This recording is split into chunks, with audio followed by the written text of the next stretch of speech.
많은 사람들은 이제 예배를 통하여서 하나님을 인격적으로 만나기를 원하죠. 그죠? 하나님을 어떻게 하면 좀 인격적으로 만나서 그 하나님이 정말 진짜 계신 하나님을 우리가 체험하며 살 수 있을까, 이렇게 생각을 합니다. 근데 하나님을 인격적으로 만나기 위해서는 그만한 믿음이 필요합니다.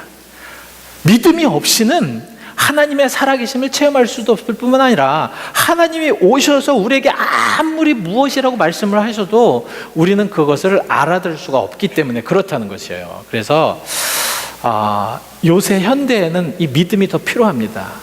이 믿음이 더 강하게 필요한 이유가 무엇이냐면, 또 많은 깊은 믿음이 필요한 것이 무엇이냐면, 그 믿음을 지키기가 너무도 어렵기 때문에 그렇다는 거죠.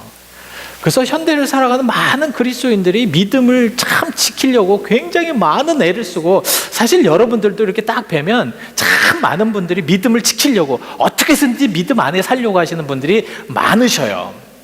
참 이 믿음이라는 것이 굉장히 중요한 것이 무엇이냐면, 왜 이렇게 믿음에 대해서 이야기를 하냐 하면, 이 믿음의 끝은, 믿음을 계속해서 우리가 변치 않고 계속해서 갖고 있으면 그 믿음을 통해서 우리는 생명을 얻을 수 있기 때문에 우리는 믿음을 가져야 되겠다. 그래서 성경의 많은 분들이나 또 우리 신앙의 선배들을 보면, 믿음의 선배들을 보면, 그들의 가만히 이렇게 여러분들이 연구를 하시다 보면 공통점이 있어요. 그들은 이 세상의 모든 것들을 즐겨하지 않았다라는 겁니다. 이 세상의 명예나 물질이나 돈이나 먹을 거나 이런 것을 중점적으로 살지 않고, 그들은 영원한 생명을 위해서, 영생을 위해서, 천국을 위해서 그것을 바라보면서 살았다라는 것을 알 수가 있습니다.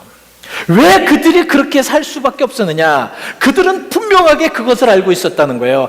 이 사는 삶은 영원한 것이 아니라는 것을 알았기 때문에 그렇다는 거죠. 이 믿음이라는 것은 우리가 사는 이 세상의 삶은 영원한 것이 아니라는 것을 성경 말씀은 이렇게 표현을 하고 있습니다. 베드로전서 2장 11절 말씀에 같이 함께 읽어보시죠. 시작.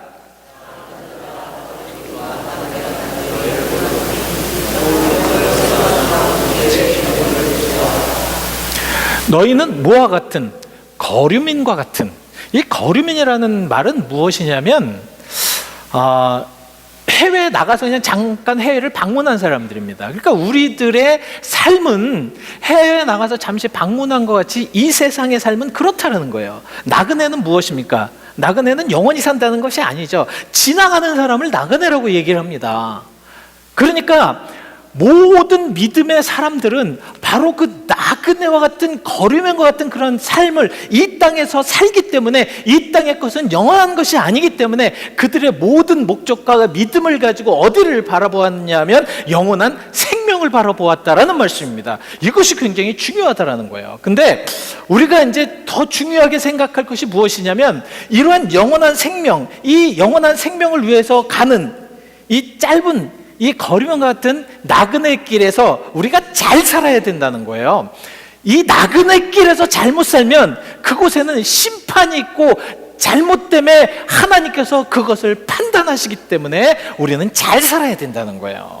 그래서 지난번에 제가 눈이 나빠서 이제 그 화면을 못 봤습니다. 그래서 오늘 지금 방금 성경 말씀을 전해줬는데 좀 다르게 나왔어요. 그래서 다시 한번 여러분들에게 말씀을 드리려고 합니다. 마태복음 25장 46절 말씀, 시작.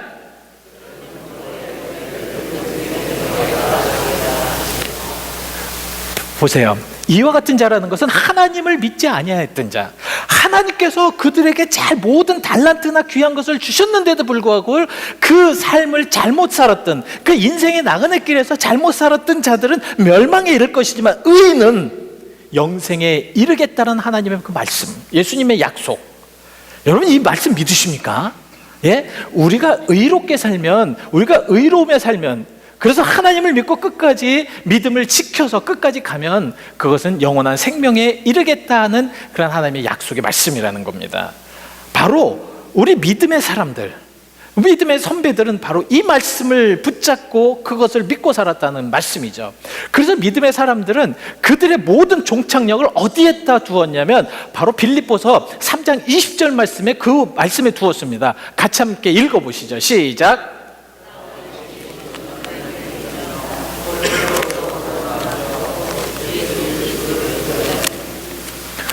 우리가 정말 저 영원한 하늘나라에, 천국에 우리들의 모든 정착력이고, 우리는 정말 우리의 모든 시민권이 천국에 있기 때문에, 그러면 우리가 정말 여러분들이 거주하는 곳이 여러분들에게 이제 거주증을 주십니다. 시민권도 주시고 영주권도 주죠. 그럼 여러분들이 이곳에 살 수 있다는, 하나님의 나라도 마찬가지라는 거예요. 하나님의 나라도 하나님을 믿는 자들, 하나님을 의지하는 자들에게는 온전한 그 믿음을 가지고 천국의 시민으로 인쳐주시겠다라는 하나님의 약속의 말씀이라는 거죠. 그래서 우리는 잘 살아야 돼요. 그래서 우리는 믿음을 잘 가져야 됩니다. 이런 믿음이 없음으로 인하여서 우리는 멸망당하고 또한 영원한 저주로 들어가면 안 된다는 말씀이죠. 오늘 이 말씀을 중심으로 해서 조금 더 깊숙하게 말씀을 본문을 통해서 드리려고 합니다. 여러분, 오늘 본문의 배경은 예수님께서 예루살렘으로 올라가셨어요. 그래서 이 베데스다라는 그런 못에 있었는데, 그 베데스다 못에 38년씩이나 된, 여러분 32일도 아니고 또한 3년도 아니고 38년이나 된 그 병자를 보셨어요. 얼마나 애처롭겠어요. 우리가 사실 인간을 살면서, 인간의 참 모습에서 살면서 어려움과 아픔을 보는 사람들을 그냥 지나간다는 건 참 무정한 거잖아요. 우리 예수님은 참 사랑이 많으셨던 분입니다. 그래서 너무너무 안타깝거든요. 그래서 그를 일으켜 주셨습니다. 고쳐 주셨어요. 그래서 네가 있던 모든 물건을 가지고 나가라, 가라, 그렇게 했는데, 문제는 뭐였냐면 그날이 안식일이었습니다. 그 모습을 본 그 유대인들이 그 사람을 그냥 놔두겠어요? 정죄하죠. 그래서 어떻게 정죄를 했냐면, 요한복음 5장 10절 말씀에 이렇게 정죄를 합니다. 시작.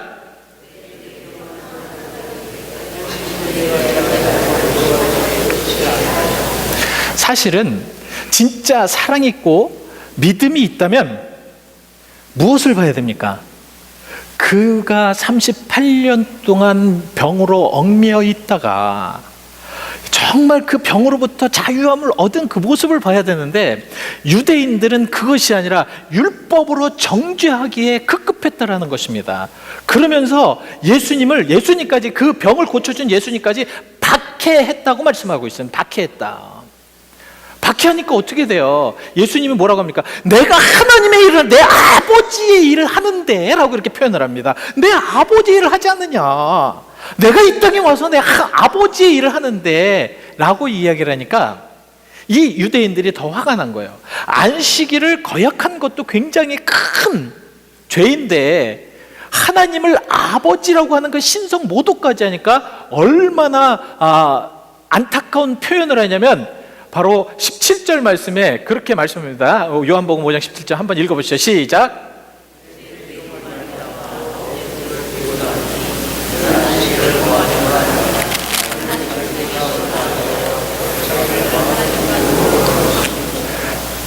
여러분, 이게 그냥 그 표현 삼아서 그냥 요한복음 5장 17절 말씀 이렇게 보시면 그냥 대충, 야 그냥 저거 어떡하지?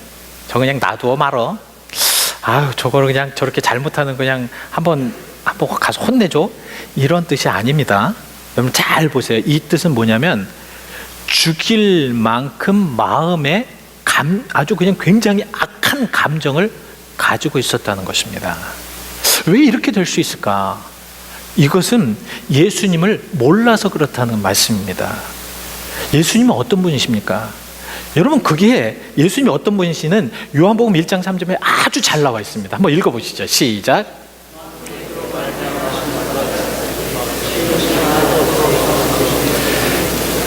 이 그라는 것은 예수님을 얘기하는 거거든요. 예수님이 만물을 창조하신 하나님과 함께 있었습니다. 만물을 창조하시고 안식일을 제정하시고요, 인간의 모든 생사화복을 다 주관하시는 예수님이시라는 거예요. 이 정도의 권한이, 이런 만물을 창조하신 예수님께서 왜 안식일에 그것을 왜 주관하지 못하겠냐는 말입니다. 주인은 누구예요? 예수님이라는 거예요. 주체는 누굽니까? 예수님이라는 거예요. 그래서 예수님께서, 당신께서 하시는 모든 것들을 다 그렇게 하실 수 있었는데, 유대인들은 뭐냐면 율법에만 막 적용이 되고 율법에만 꽉 매여 있기 때문에 그들은 예수님에 대해서 깨닫지를 못하였다라는 말씀입니다. 그런 상황 속에서 지금 바울은 계속해서 예수님으로부터 생명을 얻어야 되고, 예수님으로부터 모든 영생을 얻어야 되고, 예수님으로부터 너희들의 모든 죄악을 해결받을 수 있다라는 것을 계속 교리적으로 설명한 것이 바로 로마서입니다. 그래서 여러분들이 요새 이제 우리 새벽 예배 때마다 이 로마서를 묵상을 하는데, 참 저는 이 로마서를 묵상할 때마다 이 깊이가 굉장히 깊어요. 그렇게 깊을 수가 없습니다. 여러분, 정말 우리들의 모든 인류는 예수 그리스도가 아니면, 이 바울이 그거예요. 예수 그리스도가 아니면 아무리 우리가 어떠한 상황 속에서도 우리의 모든 죄를 해결할 수가 없고 우리는 영생에 이르지 못한다라는 말씀을 하고 있습니다. 그 이유가 뭔지 아십니까? 바로 로마서 5장 12절에 이렇게 말씀을 하고 있습니다. 같이 함께 읽어보시죠. 시작.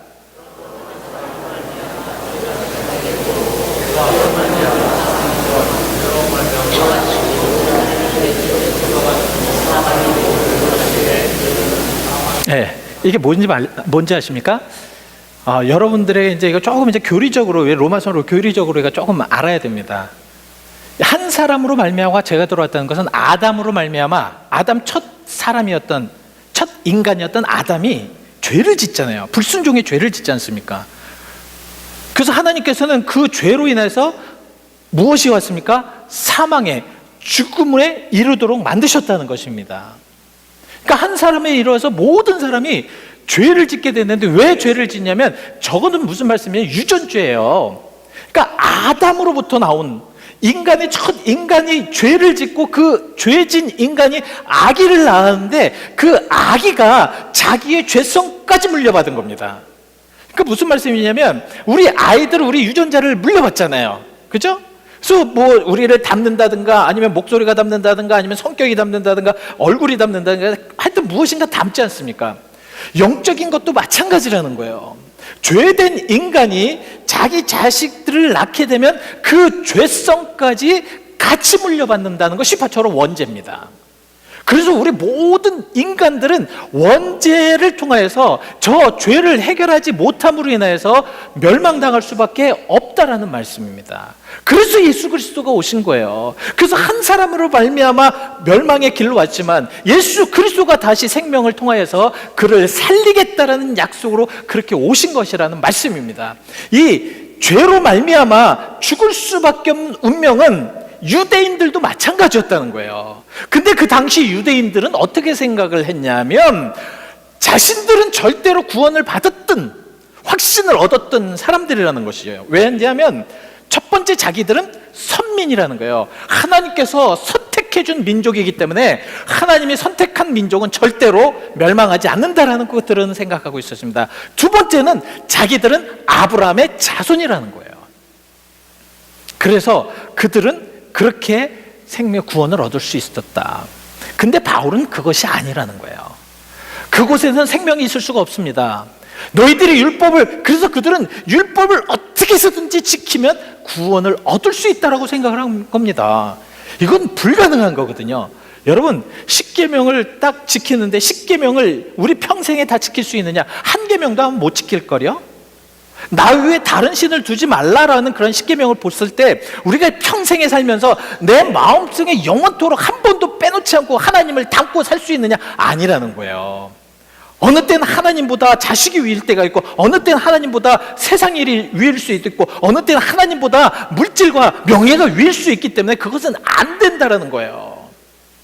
지금 바울이 말씀하시는 그겁니다. 아무리 율법적으로 말을 해봤자 너희들은 소용이 없다. 그래서 로마서 17장 14절부터 여러분들이 쭉 한번 읽어보시면 뭐라고 거기에서 나오냐면, 너희들이 왜 승리를 못하였느냐, 왜 너희들이 그런 상황 속에서 유대인들이 승리를, 아무리 율법을 지키고 율법 안에서 너희들이 완전하다고 생각하고 이렇게 산다고 할지라도 너희들은 그것이 안 되는 이유가 무엇이면, 그 죄성을 해결하지 않은 상태에서는, 그 죄성이 있는 상태에서는 절대로 구원이라는, 생명이라는 것은 없다라고 말씀을 하고 있는 거죠.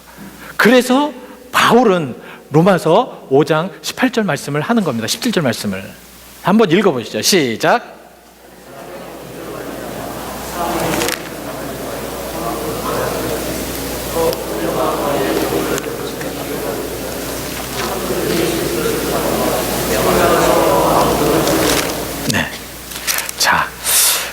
6절 말씀에 정말 하나님의 그 놀라운 역사가 여기 이제 담아 있습니다. 자, 한 사람의 범죄를 말하면 사망의 그 사람을 통하여 왕노릇하였으니, 그러니까 우리가 죄를 지으면 그 죄를 통하여서 사탄이 우리의 왕노릇하는 거예요. 그래서 남을 미워하고 막 죽이려고 하는 마음까지 있고, 그리고 어떻습니까? 화합하지 못하고, 그죠? 그리고 막 질투하고 시기하고, 또 어느 때는 정말 세상의 모든 죄악들을 통해서 막 그냥 이상한 그런 병들을 막 만들게 하고, 그리고 정말 하나님이 주신 그 아름다운 성을 자꾸 잘못 쓰게 생각하고 잘못 사용하고, 그리고 하나님이 정말 축복하신 이 온 지구상의 아름다운 것들을 다 저주의 땅으로 만들어버리는 이러한 죄를 통하여서 우리들은 죽을 수밖에 없었지만, 더욱 은혜와 의의 선물을 넘치게 받은 자들은 한 분 예수 그리스도를 통하여서 생명 안에서 왕노릇 하느니라. 여러분, 이 말씀 어떻게 읽으셨습니까? 여러분, 제가 이제 읽으라고 말씀을 드렸을 때 한번 그냥 읽지 마시고 한번 포커스를 놓고 한번 읽어보시기 바랍니다.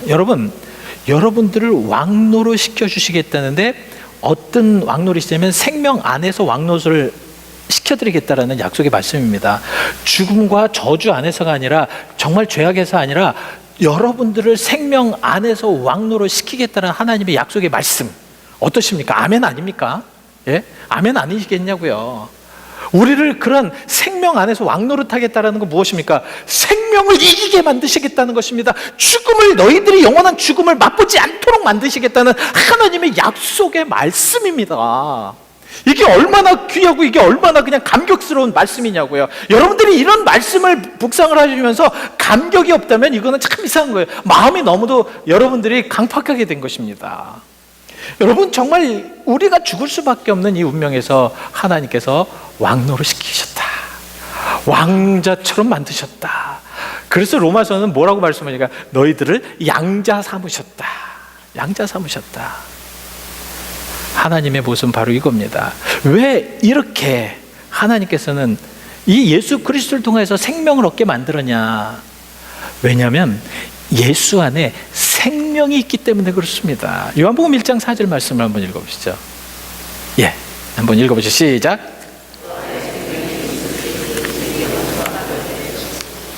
그 안에 생명이 있었다는 것은 예수 그리스도를 통해서 생명이 일단 있으셨다는, 그 생명이 있으신 분이, 그 하나님이 우리에게 생명을 주셨잖아요. 그래서 우리 코에 호흡을 넣어주셔서 우리가 영생이 되었다라는 말씀이 우리에게 그런 생명을 주셨던 예수 그리스도라는 말씀입니다.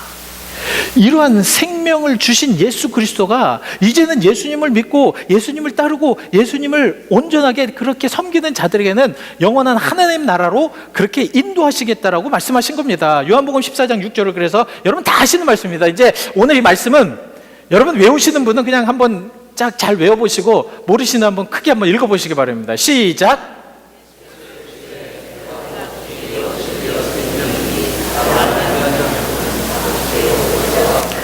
내가 곧 길이요 진리요 생명이니 너희들에게 생명을 부여할 수 있는 자니, 너희의 죽음으로부터 내가 생명의 길로 옮길 수 있는 자니, 나로 말미암지 않고는, 예수 그리스도로 말미암지 않고는 아버지께로 갈 자가 없도록 그렇게 만드셨다는 것입니다. 그런 예수 그리스도를 과연 어떻게 우리가, 그럼 어떤 예수 그리스도기에 그렇게 주장을 하면서 그렇게 말씀하시는가? 오늘 마지막으로 이제 결론을 내리면서 이 말씀 속에, 오늘 본문 말씀 속에 예수는 과연 그럼 어떤 분이신가를 말씀을 하고 있습니다. 오늘 여러분들 본문 19절을 한번 보시기 바랍니다. 19절, 성경에 있으신 분은 한 19절을 한번 보시고요. 예수님은 어떤 분이십니까? 19절에 뭐라고 표현하냐면 아버지가 한 일을 나도 한다. 이건 뭐냐면 하나님이 가진 신성을 예수 그리스도도 갖고 계시다는 말씀입니다. 그런데 유대인들이나 믿지 아니하는 자들, 현대에도 예수 그리스도를 주라 믿지 아니하는 자들은 바로 이러한 예수 그리스도가 신성이 있다는 것을 알지 못하는 것이에요. 그래서 에베소서 2장 6절에는 뭐라고 말씀을 하고 있냐면 한번 읽어보시죠. 시작.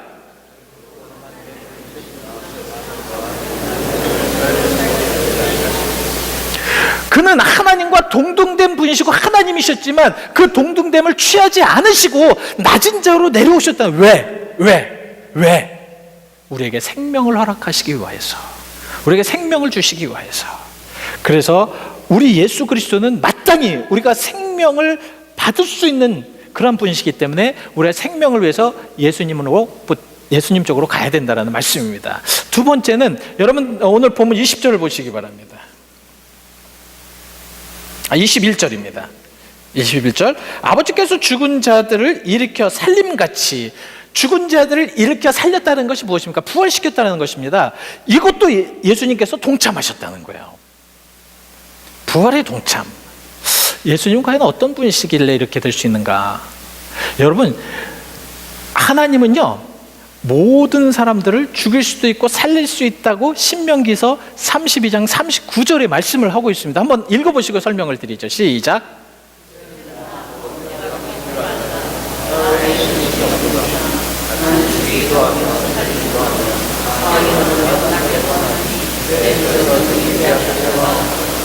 이거 믿으면 우리 살아요. 이 말씀 믿으면 우리 삽니다. 우리 하나님은 죽이기도 하고 살리기도 하는 하나님, 낫게도 하고 병들게 하시는 하나님을 믿으면 우리는 살 수 있다는 거예요. 예? 우리 하나님은 이미 부활에 대한 모든 것 다 하실 수 있도록 만드셨다라는 말씀입니다.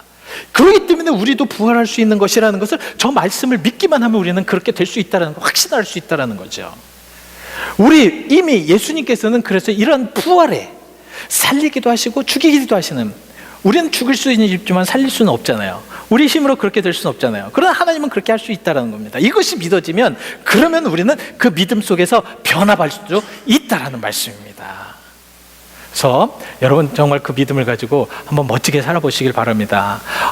사실은 이 유대인들에게 이 예수님께서 하나님이시라는 것에서 얼마나 많이 알려줬냐고요. 죽은 자도 살리셨죠. 그 보여주셨잖아요. 그리고 오병이어 물고기 2마리와 보리떡 5조각으로 장정망 5,000명을 먹이시는 그 역사가 일어났잖아요. 큰 파도와 폭풍도 가라앉히시는 예수님 아니십니까? 나무 열매가 없다고 해서 저주해서 그 나무를 말라 비틀어지게 하는 모든 자연도 주관하시는 예수 그리스도가 아니십니까? 이런 하나님이라는 것을 다 보여주고 다 알았는데도 그들이 믿지 못하는 이유가 과연 무엇인가? 현대 많은, 우리 말고 세상의 많은 사람들처럼 마음이 너무 강팍해 있기 때문에 그렇다는 겁니다. 강팍해 있기 때문에. 자, 그리고 계속해서 한번 보시죠. 23절입니다. 22절입니다. 22절. 그 다음에 예수님께서는 심판의 권한을 가지고 계시다는 말씀입니다. 아버지께서 아무도 심판하지 않으시고 심판을 다 아들에게 맡기셨다.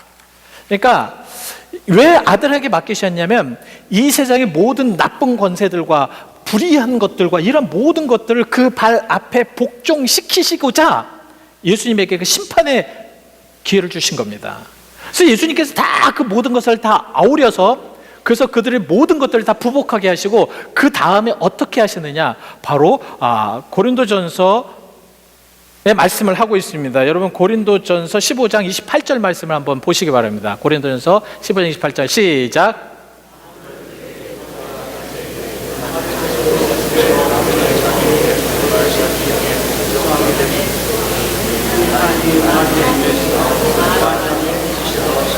예, 만유의 하나님 앞에 모든 것을 복종시키고 예수 그리스도도 하나님 앞에 복종하기 위하여서 모든 심판권을 하나님 앞에 주셨다는 것입니다. 그리고 30절 말씀에 계속 보시면 이제는 예수님께서는 하나님의 뜻대로 하나님을 의지하여서 모든 것을 심판하였다고 이렇게 표현을 하고 있습니다.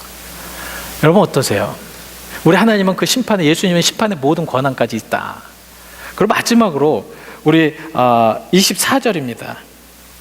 23절 죄송합니다. 모든 사람으로 아버지를 공경하게 하신 것 같이 예수님도 공경을 받으신다는 거예요. 이건 뭐냐면 영광을 받으신다는 거죠. 그러니까 우리 하나님께 우리에게 영광을 드렸던 것처럼 우리도 예수 그리스도를 통해서 영광을 드려야 된다는 말씀입니다. 그 영광된 모습으로 모든 것을 다 이루신다는 말씀이죠. 그리고 마지막 24절 말씀을 보시면, 제가 오늘 이제 마지막 말씀을 드립니다. 24절 말씀에 내 말을 듣고 나 보내신 이를 믿는 자. 내 말이라는 것이 무엇입니까? 여러분 여태껏 이제 다 말씀을 드렸어요. 그죠? 이제 무엇인지 아시겠죠? 이 말씀을 듣고 믿는 자에게는 어떻게 하겠다고요? 보내신 이는 영생을 얻었고, 일단 그들에게 영생을 주셨다는 겁니다. 영원한 생명을 주셨다는 거죠. 죽지 아니함을 주셨다는 겁니다. 그리고 또 다음에 심판에 이르지 않게 하겠다라고 말씀을 하고 있습니다. 그리고 사망에서 생명으로 옮겨졌다는 거죠. 우리 하나님을, 여러분 이거는 확실히 여러분 믿으시길 바랍니다. 우리 하나님을 정말 간구하고 믿고 따르는 자들, 우리 하나님이 정말 살아계셔서 나는 하나님의 사람입니다, 하나님 도와주시옵소서 하는 그러한 간구하는 자들에게는 하나님께서는 그와 함께 하시고 그를 응답하시는 하나님이시라는 것입니다. 여러분 어떠십니까? 여러분 그 믿음을 가지고 지금 여러분 간구하시고 그 응답을 기다리고 계십니까? 여러분 어떠세요? 나와 같은 죄인, 참 보면은 참 하나님 앞에서 나를 이렇게 비추어 보면 참 이 죄된 모습을 볼 때면 이 부끄럽고 송구스러워서 어떻게 표현할 수 없을 만큼 하나님 앞에서 그렇게 살고 있습니다. 그렇지만 그러한 우리조차도 하나님은 사랑으로 기다리고 계시다는 말씀입니다. 저는 요새는 이렇게 로마서를 묵상하면서 이런 생각이 들어요. 나 때문에 참고 계시는구나. 나 살려주시려고 아직도 참고 계시는구나. 나 구원해 주시려고 아직도 참고 계시는구나. 나 같은 이 쓸데없는 것 위해서 지금 끝까지 참고 계시는구나. 왜냐하면 정말 저같이든 우리 모든 사람들 같이 그런 죄악 속에 살면은 벌써 하나님께서 무엇인가 조처를 하셨어야 되는데 아직도 침묵하면서 참고 계신 것은 주님의 사랑입니다. 그래서 저는 여러분들과 함께 이 시간 잠시 찬양하면서 우리 자신을 한번 되돌아보는 시간을 갖겠습니다. 405장이고요. 새 찬송가 305장입니다. 한번 가사를 잘 생각해 보시기 바랍니다. 여러분 말씀을 찬양을 하기 전에 제가 한번 읽어드리려고 해요. 이 말씀이, 이 찬양의 말씀이 얼마나 뼈저리게, 저에게는 얼마나 정말 뼈저리게 와닿는지 모릅니다. 나와 같은 죄인을 살리신 주님의 그 은혜가 놀라워서 잃었던 나의 생명 되찾았고 광명을 얻었네. 여러분 찬양하지 마시고요. 한번 고백해 보시기 바랍니다. 나와 같은 죄인을 살리셨다는 거거든요. 그리고 생명을 주셨답니다. 그랬더니 나에게 광명이 되었다는, 빛이 보였다는 겁니다. 큰 죄악에서 건지신 주님의 은혜가 너무도 고마워서 나 처음 믿은 그 시간이 너무도 귀하다. 여러분 처음에 우리가 예수님 믿었을 때, 예수님 만났을 때 얼마나 감격스러웠습니까? 그죠? 얼마나 감격스러웠어요. 우리 예수님 만났을 때 얼마나 좋았습니까? 막 그냥 예수님만 나와도 막 그냥 막 마음이 뜨겁고 좋지 않으셨습니까? 지금 10년이 지나고 20년이 지나고 많은 세월이 지나서 나의 모습을 보면 예수님이 있는 건지 없는 건지 맨날 이렇게 드라이하게 사는 내 자신을 한번 생각하시면서 이제 말씀을 드렸습니다. 우리 한번 이 찬송 부르시면서 한번 나뿐만 아니라 나 같은 죄인뿐만 아니라 주변의 모든 사람들도 보면서 주여, 내가 이제는 새 생명을 주셨으니 이제 주변의 많은 사람들을 사랑하면서 위로하면서 감싸주면서 용서하면서 함께하면서 사는 우리가 되게 해달라고 여러분 고백하시면서 같이 함께 찬양하시죠.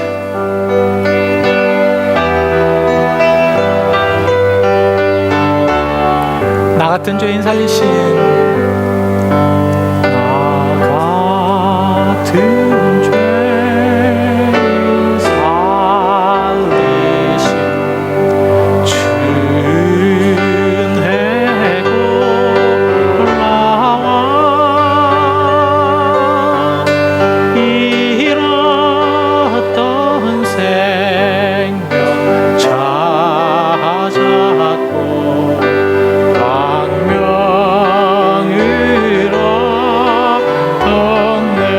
죄악에서 건지신 큰 죄악에서 건지신 주네 고마워 주네 놀라워 나 처음 믿은 그 시간 여러분들의 오른손을 여러분들의 마음에 왼손을 높이 들고 같이 하시죠. 3절 이제껏 내가 산 것도 주님의 은혜라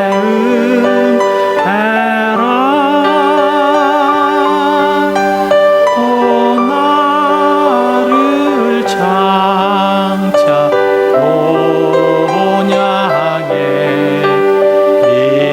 인도해 주시리. 간절히 거기라는 것이 어디입니까? 거기서 우리 영원히 주님의 은혜로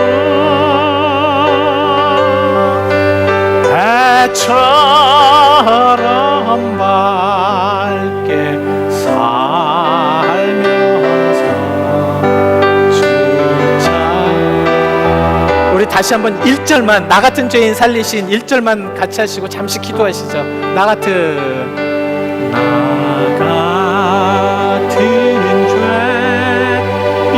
살리. 그렇습니다. 주님의 은혜가 너무도 고맙습니다. 너무도 고맙습니다. 그래서 내가 처음 믿은 그 믿음과 소망을 가지고 살기 원합니다. 그리고 나의 모든 생명을 찾아주신 예수님께 감사드립니다.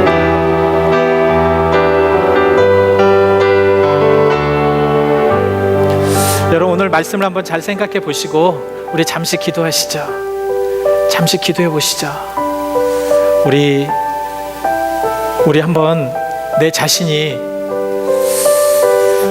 어떤 모습의 신앙인인지 잘 생각하시면서 기도하시는 여러분들이 되시길 바랍니다.